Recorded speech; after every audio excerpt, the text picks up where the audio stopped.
In the first part of this video, I really focused on how the tribal level of consciousness is where we get started in this journey called life.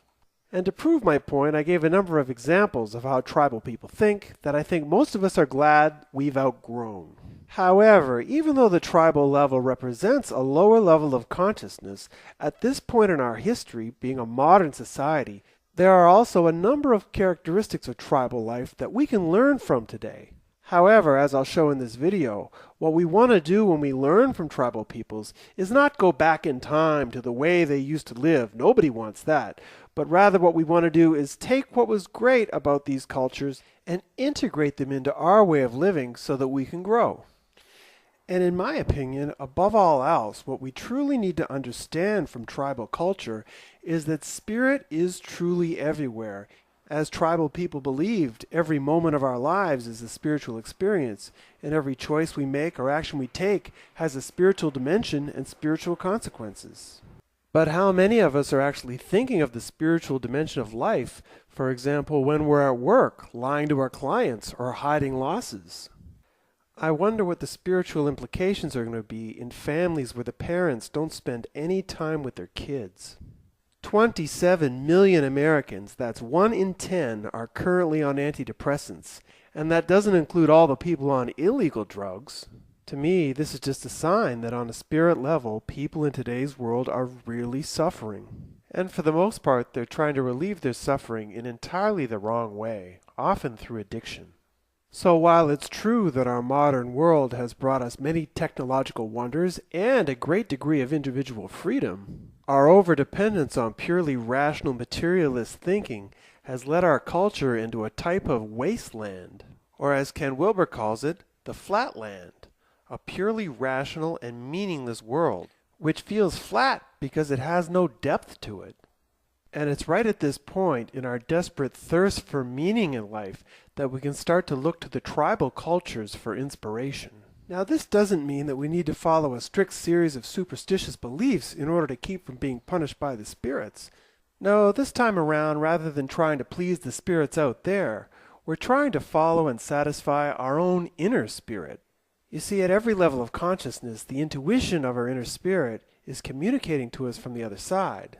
However, as the rational mind develops, it starts to block out the other side, treating it as if it doesn't exist. And in doing so, the rational mind does its job of blocking out the irrational beliefs that are not helpful, but it also blocks out the irrational intuition that can help us guide our lives. Now, the reason I call it irrational is because it's actually superior to rational thought. The rational mind will always lead you to the safe, comfortable, predictable, and logical solution that everyone would expect. But the irrational, intuitive voice of your inner spirit will lead you to make the life choices that make you feel alive, giving life the meaning you're looking for. Now, in the same way that our education system helps us to develop our rational mind, getting in touch with your inner spirit takes a little bit of work as well. But this time, it's your shamanic skills that need developing. And this is especially true if you've got bipolar disorder, because there's nothing like a manic episode or a depression to let you know that your inner spirit is unhappy with how you're living your life.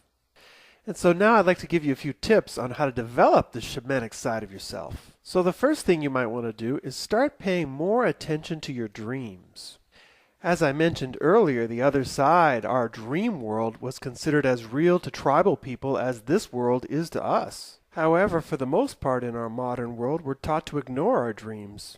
Now, while I'll be the first to admit that sometimes our dreams just seem like total nonsense, if you pay a little bit more attention, you can see that some dreams that you have may be deeply meaningful for your life and help to point you in the right direction.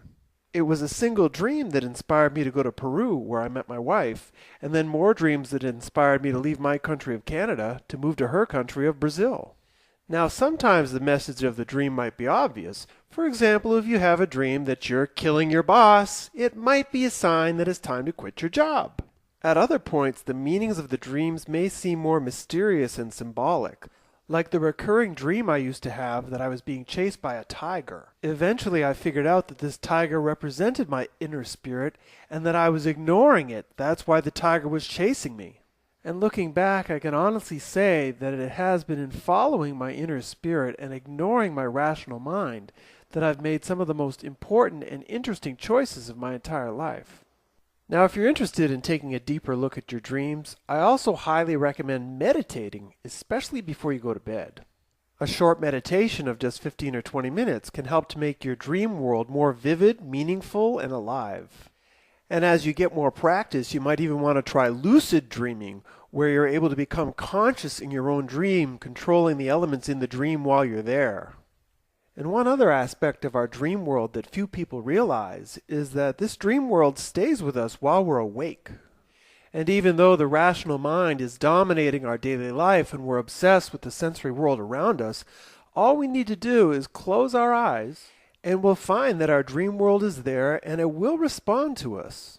And in fact, many therapists and shamanic healers today take advantage of this ability of ours in visualization exercises, where we consciously interact with the materials of our dream world while we're still awake. Now, the next lesson from tribal shamans all around the world isn't one that modern people like to remember too often. In fact, they like to avoid this lesson at all costs. And that lesson is the value of suffering.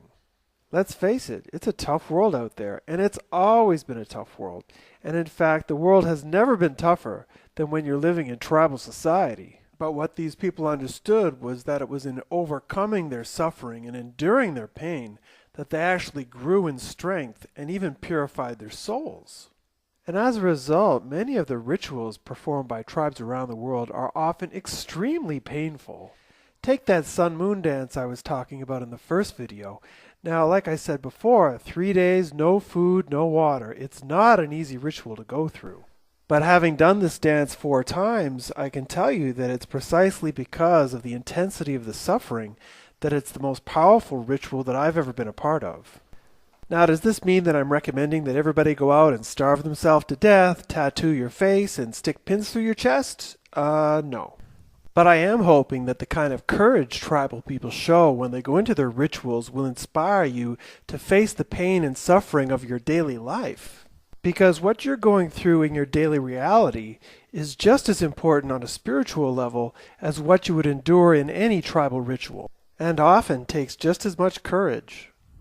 Now, if you're bipolar, it's going to be this last lesson that's really the most important, but as you'll see, it really incorporates the teachings from the other lessons as well. And that lesson is that when it comes to healing your bipolar disorder, you need to learn how to swim.